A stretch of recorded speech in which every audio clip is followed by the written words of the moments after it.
Hey, Ute fans, you're watching The Extra Point, brought to you by the Ken Garff University Club and presented by UteFans.net, the original home for Ute fans. Please check us out on iHeartRadio, Spotify, and Apple Music, and please subscribe to our YouTube channel. So I'm joined here by Mr. Cal Beck and Mr. Gabe Reid, former defensive end at the University of Utah. Gabe, thanks for co-hosting for us tonight. Yeah, welcome back. Thanks for having me, guys. Happy to be here. So that game against Baylor down in Waco, not for the faint of heart. Deep breath. Everybody deep breath. I'm going to take a couple right now, if that's okay. I'm still, Might subdue the nausea that was accompanying the game. I may or may not have had a few minor heart attacks downtown watching that game.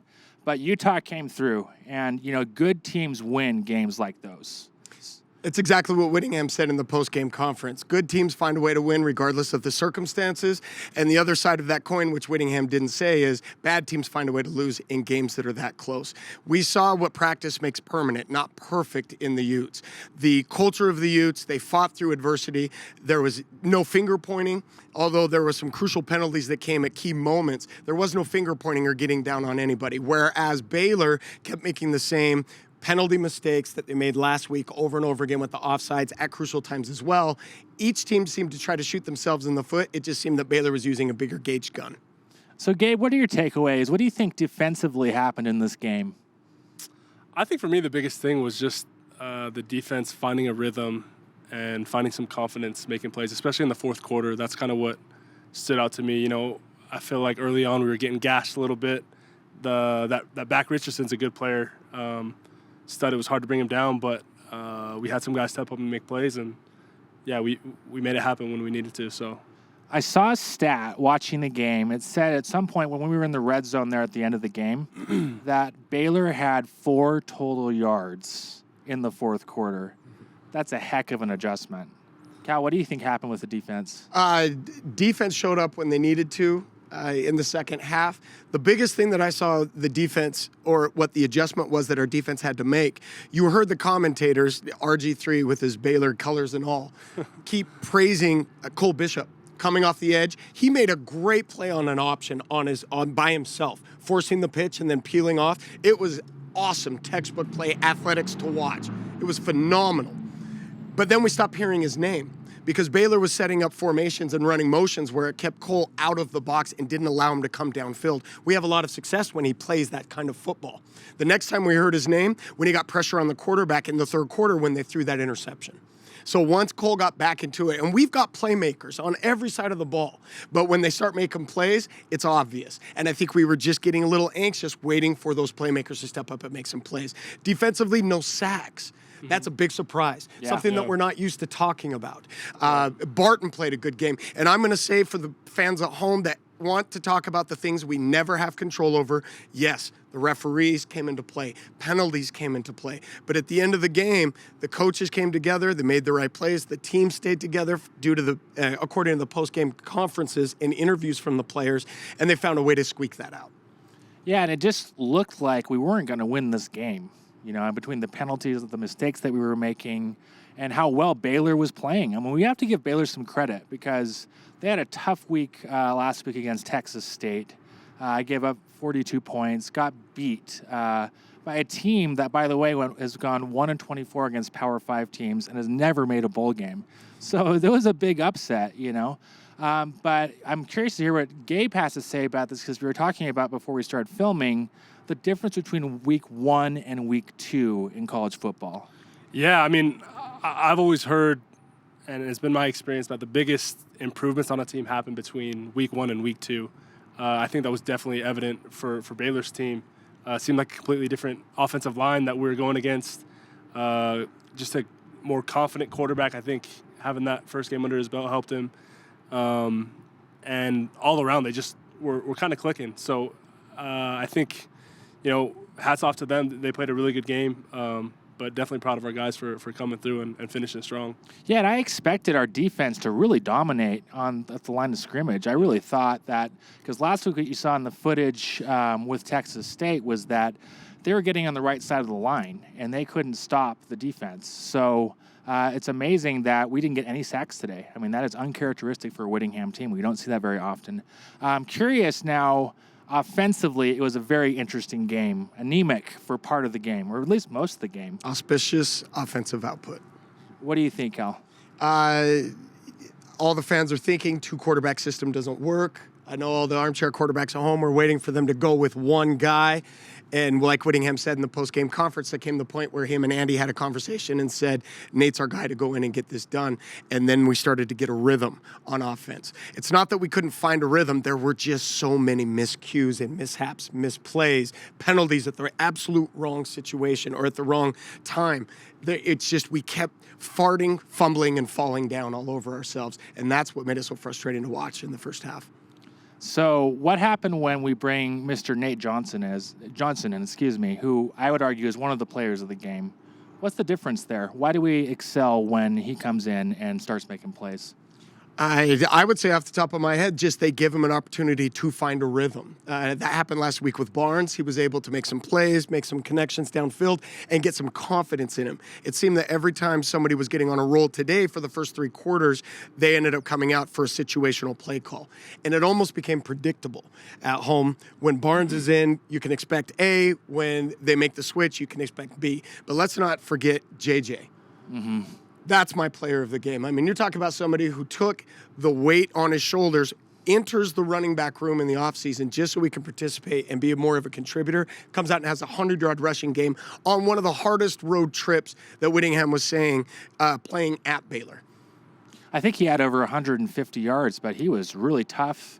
What do you think, Gabe? What do you think about JJ's performance? He was a workhorse. He really, I felt like, put the offense on his back when we needed momentum. He came through and was just getting chunks of yards. Another thing to take into account, like, he definitely wasn't 100%. You know, he had to leave the field. I don't know if it was cramping or what other things were ailing him, but just the fact that he was able to persevere through the heat and just keep grinding was huge for the offense. Yeah, and you said chunks.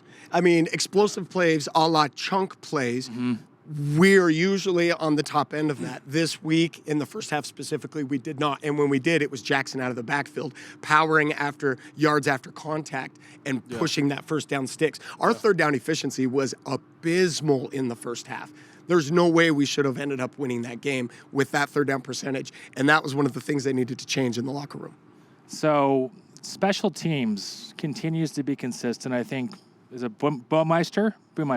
Yeah. He's great. And Cole Becker comes through. What do you guys think about special teams this game? Go ahead. Go. I think solid outing. I mean, special teams is definitely something that the Utes pride themselves on, and I think adjustments that have been made from last season to this season have been pretty significant. Just, having the confidence to kick field goals and kicking the ball through the end zone on kickoffs, other than that one mishap. But I felt like it was a really solid showing from our special teams. I agree as well. We've been really spoiled, especially with special teams, because we always kick out a high-caliber special team squad. And the return game hasn't been as electric as it has over the past decade. I mean, we do dub this kick return U. And I think there are some young kick returners that are still trying to find their seams and find their feet under them. And that's a good problem to have at this point, especially after today's production from special teams. I think it's worth mentioning, Gabe, you touched on Jaquindon being not 100%. Yeah. Mekhi Bernard sitting out. He's injured after an accident that he had off the field. Jalen Glover comes in, steps up big, scores that big touchdown for us at the end. What do you think about what he did to milk some of the clock there on that touchdown run? Cal? It was smart.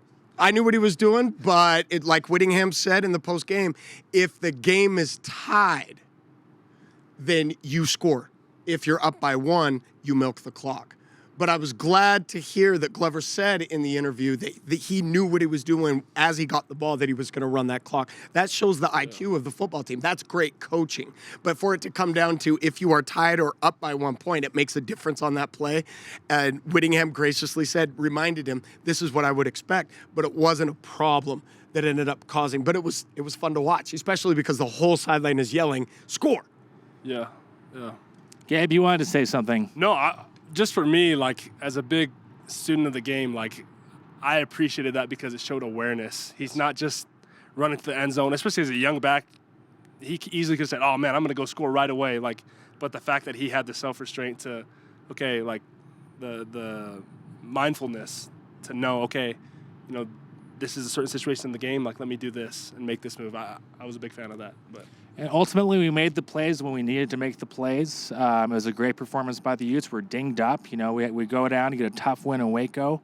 So we'll be right back after this message from the Crimson Collective. It's a community coming together to support University of Utah student athletes. It's our town. It's our team.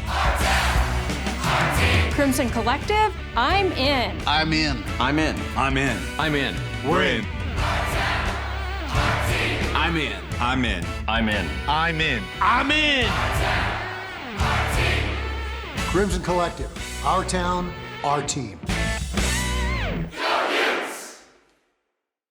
Hey, you fans, welcome back to the Extra Point. We're joined with Mr. Devin Kaufusi.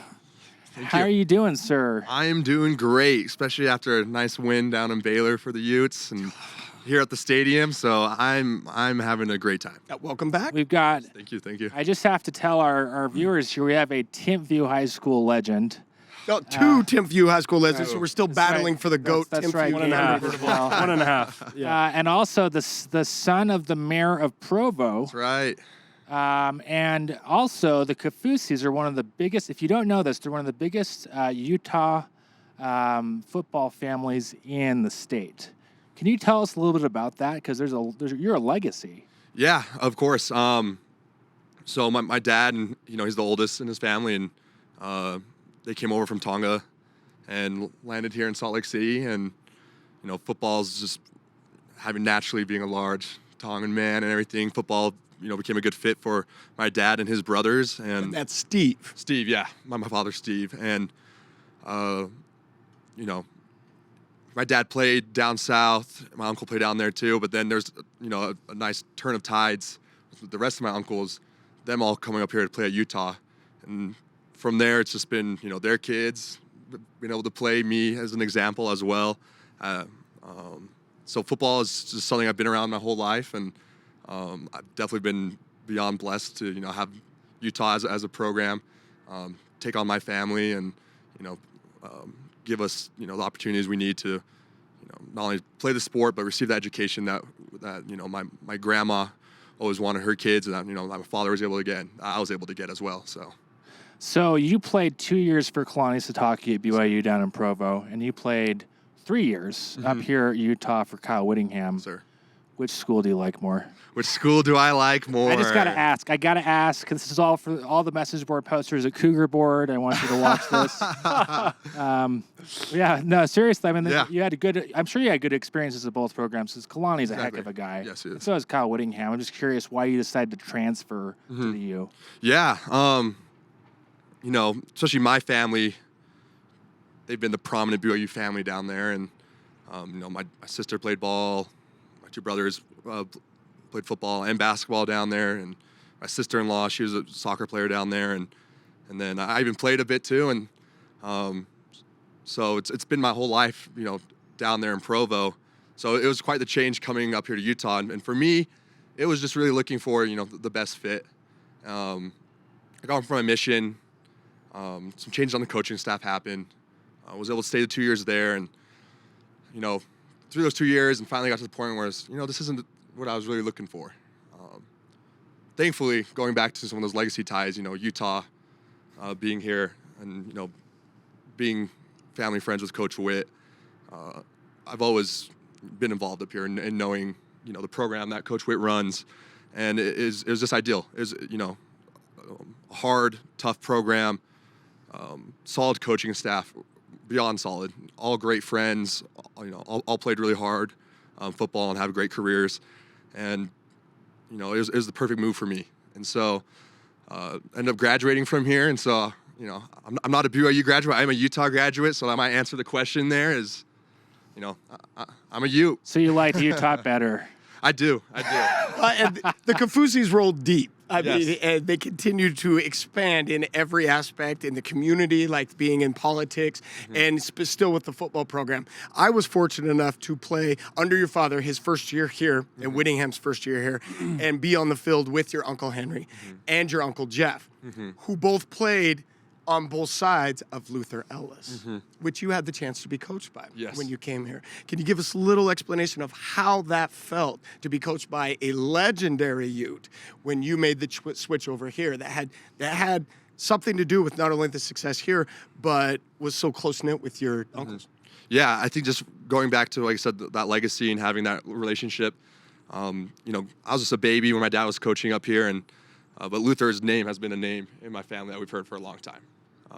My dad, to this day, has Luther as one of his, if not his top player that he's ever coached, and has seen. And so it was kind of meeting your hero in a sense.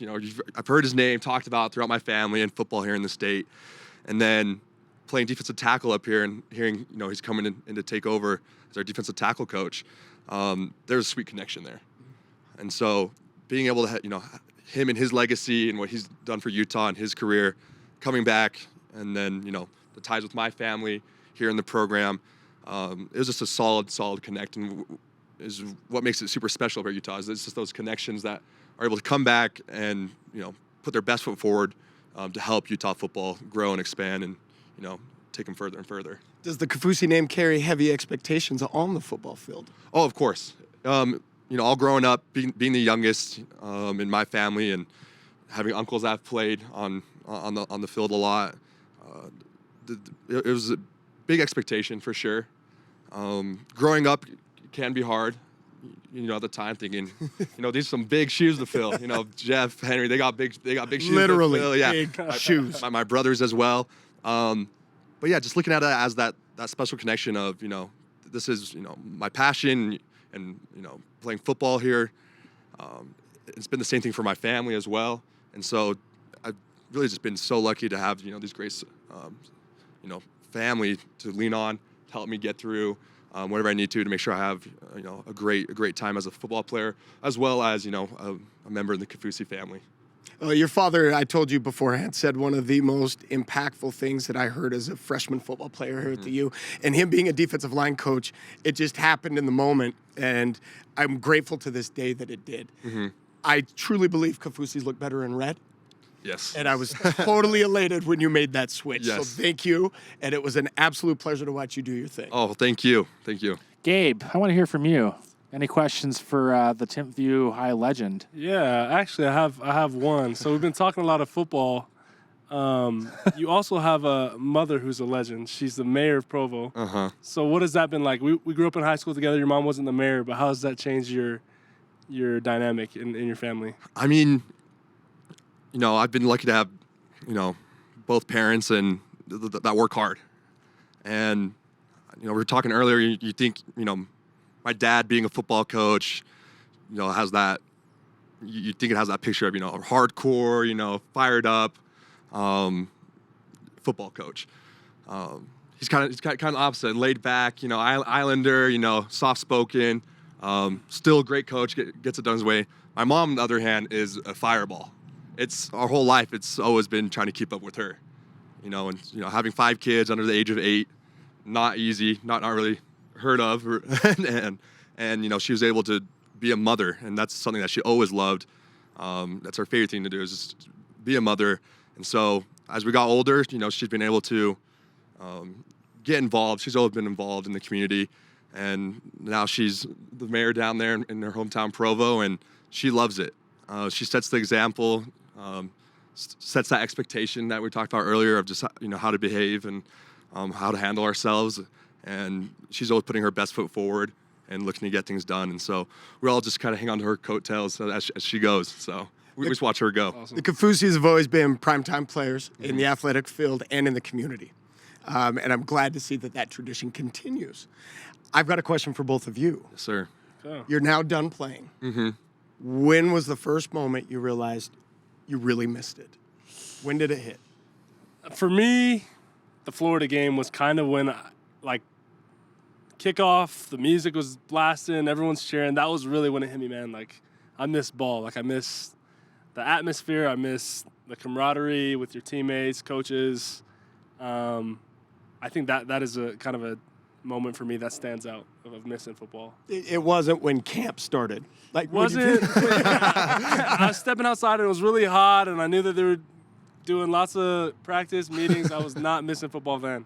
So, yeah. How about you? Yeah, I'll just say along the same lines. Really, you just miss seeing, your brothers every day. That you live in that facility. Your coaches live there too. The support staff. It's the same 40-something faces you see every day for the past, the whole time as a college athlete. And then it goes from not seeing any of those people. Yeah. Yep. And then you're kind of standing there and you're like, wow, I'm on the outside looking in now. Yeah. And you miss the game as much, but you really miss those relationships that you made because those relationships last a lifetime. And having that brotherhood to lean on. And it's been so special still, moving on, becoming an alumni, getting in touch with other alumni, just playing my part in that role of camaraderie that we have here at Utah. And so for me, I would say, I don't know, every now and then a little bit thing, a Florida game for sure, being here at home and seeing everything go down. You're just excited to see, your brothers showcase all the hard work that they've done. Even I was joking, I sent a picture to Dalton when they were taking off to take photos of them on the plane rides, and I sent him. I was like, "Oh, I miss this." You just miss some of those little things. Where it's that time you have, Sure. With your teammates, with your brothers. That all goes into winning a game. And it's hard when you're 1 year removed because you guys are still in contact with a lot of the players that are still taking the field, which makes watching today's game a little bit more torturous because you know what they're capable of, you know what you want to see from them, and you keep asking yourself, why isn't it just producing? Was there one thing today that you kept telling yourself, just do this, but you had to remind yourself, I'm not in the circle anymore? Ooh, that's a loaded question. I'm not meaning to criticize anybody. For me, well, this maybe relates, maybe doesn't to the question, but for me, it was just, my biggest thing was I just wish my brother was out there. So it hurts not having him on the field, knowing all the hard work that he's put in, and that goes for all the other injured guys. I mean, I think Andy was saying like 3 out of our 4 captains aren't on the field. Like, so from experience, like when you work so hard throughout the whole off season, and there's a small window of time when it's time to play ball, like during the season, when you're not able to be on the field, it just breaks your heart. So I think that's maybe one thing that I wish could change, is that everybody could be healthy and get on the field. So anything that kept popping in your mind? Being a defensive player, I was just watching the defense, and we're talking earlier, and Baylor was running sideline, getting some good angle blocks there. So when halftime came along, I knew Scally was on it. He is. But I was just like, okay, we got to make this adjustment coming out. And we were able to see that in the second half on the defense. They came out, made some adjustments to the scheme, and it just allowed the players, to fit up well, sure tackling, minimize big plays, end the play at the point of contact. So it was awesome to see the defense tying it up down there at the end. Do you yell at the TV? I do. Do you yell at the TV? I was yelling. I was today. Now that he said yell at a TV, but now I'm thinking I was yelling at a TV today. Devin, you're a stud. Thanks so much for coming on. I just have one more question for you. You were a captain on the 22 football squad, and it's arguably one of the best football squads to ever come out of Utah. What was that like being a captain that year? Yeah, it meant the world to me. Being a transfer is hard. You got to start over. You just got to get in and work and earn the respect of your teammates. That's really the best thing you do, is you earn the respect of your teammates, and the best way to do that is to work hard. So I just wanted to bust my butt as hard as I could, because I was bought in to the vision and the process that we have here at Utah. And it's something I hold, probably in my heart the closest, was being viewed as a captain, because on the team, the team votes. So it was really, an honor and a pleasure, being voted captain from the people that I look at the highest level. And so it's changed my life on how to approach things, and even through my my last year playing, didn't see as much time on the field as I wanted to, but understanding my role as a leader and knowing that it takes everyone to have a championship team, and just being able to maximize my role as a leader every day in and day out is what, it's what got me up in the mornings, what kept me up at night, was just being the best I can be, so our team could become its best as well.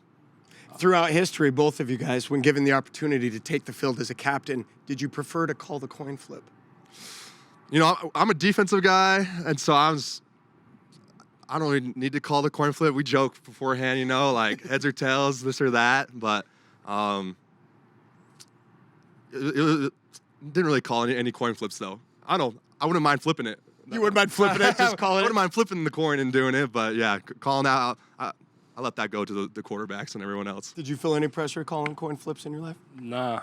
I just want whatever flip will get the defense on the field first. That's the outcome that I'm looking for. Mm-hmm. So. Awesome. Devin, thank you so much. Thank you. Hey, you fans, will be right back after this message from our sponsor, the Ken Garff University Club. The Ken Garff University Club is the new home for elite fine dining on Salt Lake City's east side. Perfect for Utah fans and customers who are looking for great food, specialty wines and drinks, and with great views. Welcome back to the Extra Point, Ute fans. We're joined here by one of our message board posters, Mr. Mark Oberg. Thanks for coming on, Mark. Thanks. He's also known as Moake on the message board. So I'm just curious, Mark is a very knowledgeable fan, and that's part of the reason we had him on today. He's also an awesome person. But Mark, what do you think about the Baylor game? Just your brief takeaway from that contest. Well, as I've heard a lot of coaches say over the years, you have to respect your opponent. And I knew Baylor was going to be pretty motivated. They've got a lot of talent, and they got humiliated at home. So they came to play. They brought the energy in the first half, from what I could see.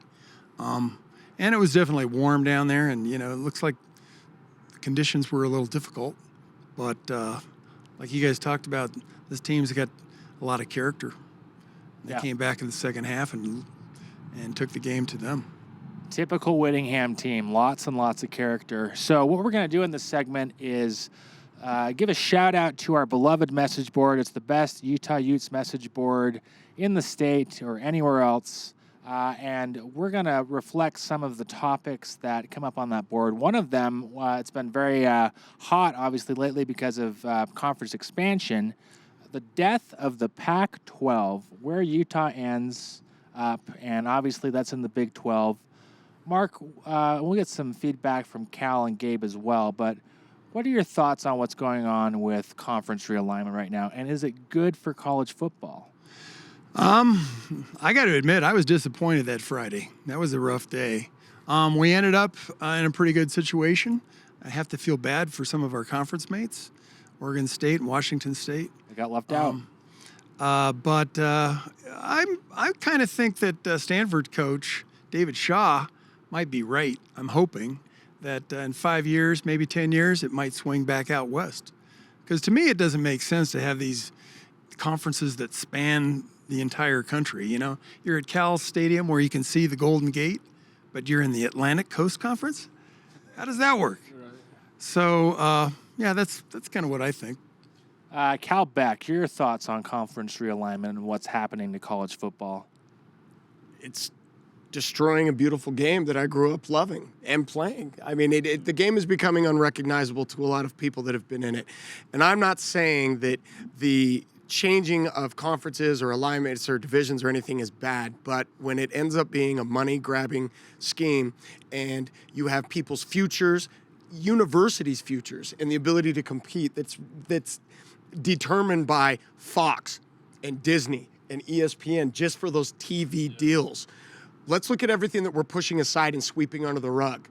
I mean, for instance, what's going to happen to the Pac-2? The Pac-12, the Pac-10, originally the Pac-8, was a conglomerate of research universities, which meant something to the student athlete if you attended said universities. And that's what stuck them together, is that you were going to produce a great quality product in the classroom and usually on the football field or in other athletics as well. That was totally thrown out the window in the name of the almighty dollar. And we're seeing the almighty dollar flex its muscles in other areas of the game as well. And I'm not saying that it's bad, specifically NIL. But when things go monitored, untethered, and people can make mad money dashes at the expense of programs, divisions, whatever it is, it's going to come to a head at some point. And I see everything changing from it is now when the next shoe drops, and who knows when that will be. Gabe, I want to hear from you. Yeah, I mean, I think there's a lot of different factors at play. Change can be good, but it's not always for the better. For me, my gut reaction is it's kind of heartbreaking. Like, I grew up a Pac-12 fan. I played in the Pac-12 all my years of college. Like, I'm a big Pac-12 West Coast guy. Like, I'm proud of it, you know? And like Cal was mentioning, you know, at the end of the day, these guys are student athletes, and you're expecting them to perform at a high level on the field, but first and foremost in the classroom. And I feel like that is kind of shifting. And it's exciting. Like, for me, like, I think it'd be really fun to play on the East Coast, but is it sustainable logistically? There's a lot of different things that come into play. So I'm more of a proponent of keeping the West Coast, best coast. So I don't know. Yeah. There's a reason why people don't remember the Super Whack, because it lasted 1 year. And if you don't know, look it up. But it's been attempted decades before, and it fell on its face because of the logistics, and it wasn't sustainable. Well, it might have seemed funny that I was asking if it was good for college football. Obviously, I don't think that. But I just think it's so unfair to the student athletes. I mean, if you're playing at UCLA and now you have to travel to Rutgers to play a football game, that's going to take a toll on your ability to perform on the field and also in the classroom. It's just not fair to the student athletes. So I'm not a fan at all. And it's dominated by the dollars, like what's going to make money, TV markets, all this stuff that's coming up. You know, it's really a shame, and it makes it harder for some fans to cheer for their teams. Well, and we're to blame. We kept yelling about a college football playoff. We kept yelling about a tournament, an elimination, 4 teams. Give us 4 teams at the end. Well, if we're demanding the best to play the best, people are going to promote the best so they're more visible and they can make more money off of it. If you look at the way the conference are broke down, it's not that they're full of great teams. They're just full of teams that people watch. And unfortunately, like we getting left out of the Big Ten conversations, the SEC, whatever conversations, and people felt left down, ending up landing in the Big 12. And I'm not saying the Big 12 is bad, but we want it to be a meritocracy.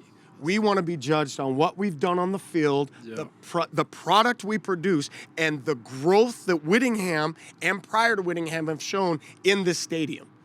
But that's not what it's coming down to. And that's what's most disheartening to me. The NIL side of it, there's other issues too. But the whole alignment, none of the people are being taken in consideration that actually execute what has to happen on the field. It's all executives that sit behind computers and dictate the way that college football is going to be consumed and enjoyed. And we are to blame because we wanted that tournament. Now it's kind of funny that all of the teams that want to get 4 certain bids into the college football championship after the expansion are now scrambling to get into the Big Ten and the SEC. Right. Because I have a feeling those conferences are going to have so many automatic bids, and they expect to have so many teams in the top 5, the top 10. But if you look at what happened in the first week of the Pac-12, not one Pac-12 team lost. First time it's happened in almost a decade. We've got, 4 teams in the top 15? Yeah, we're looking really good. 3 teams in the top 10? Yeah. We're looking and really yet good. Nobody expects us, except for the Trojans, unfortunately, to be a contender towards the end of the season. And that just shows how skewed the TV deals can end up making things. Because at the end of the year, I mean, how many times have we been outside looking in? BCS Buster. Us and Boise State define BCS Buster. It's what made Utah football amazing. It's why Boise State grew the way it is because the little man got a shot. But if we keep shuffling away the little man, the Stanfords that don't get a bid, Washington State, Oregon State, all of these programs that need it to be a meritocracy, but they just don't have the fan base of the TV coverage, it's going to be a sad day in football.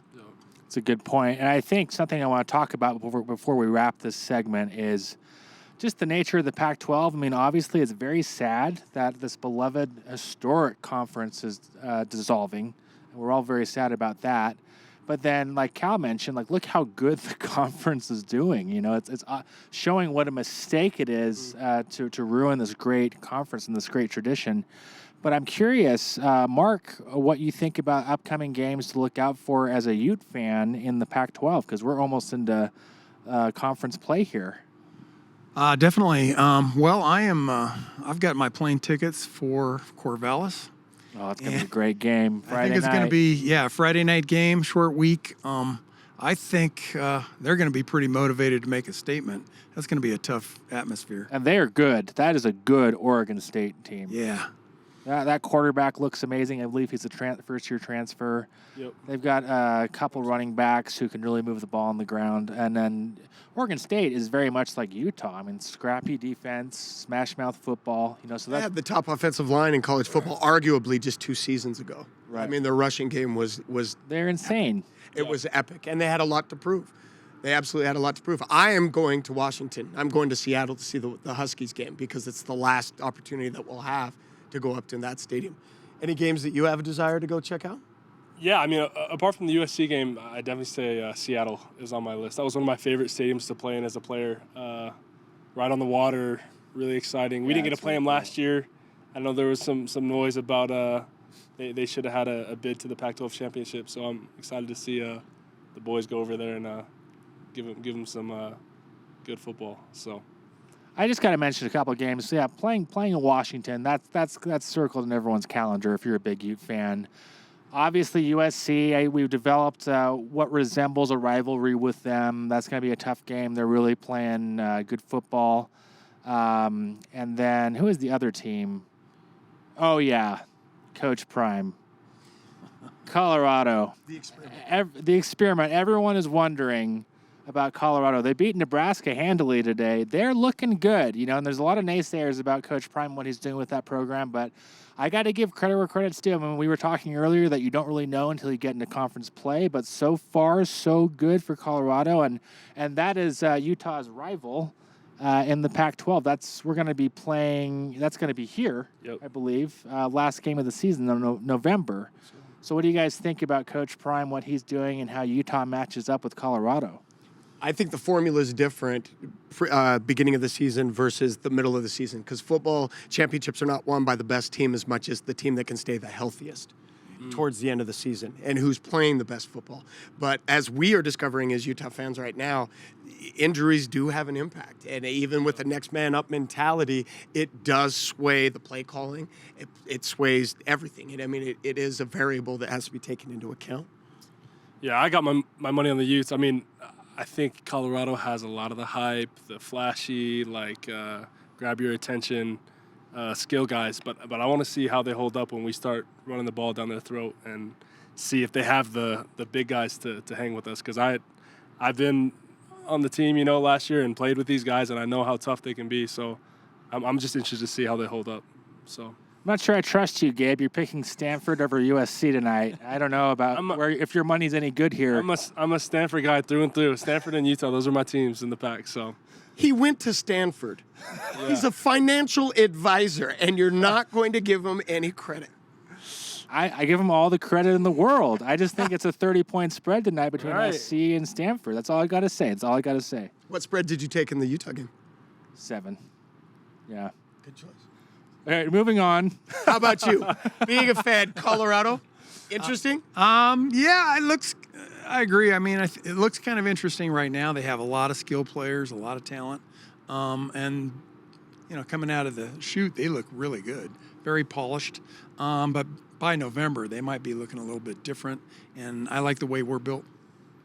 And like I said earlier, Mike Tyson loves to say, everybody has a plan until they get punched in the face.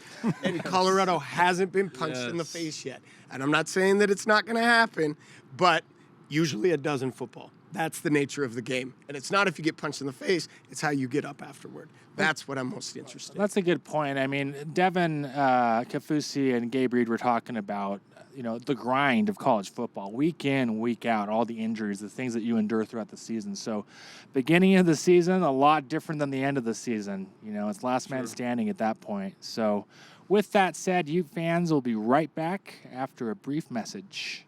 UFans.net would like to take a moment to memorialize Tunafai Taase, who passed away last weekend. Tunafai played defensive line for the Utes in the 80s and was a beloved player and teammate. He leaves behind a wife and 9 children. Rest in peace, Tunify. You will be missed. Hey, Ute fans, thanks for watching another episode of The Extra Point, brought to you by the Ken Garff University Club and presented by UteFans.net.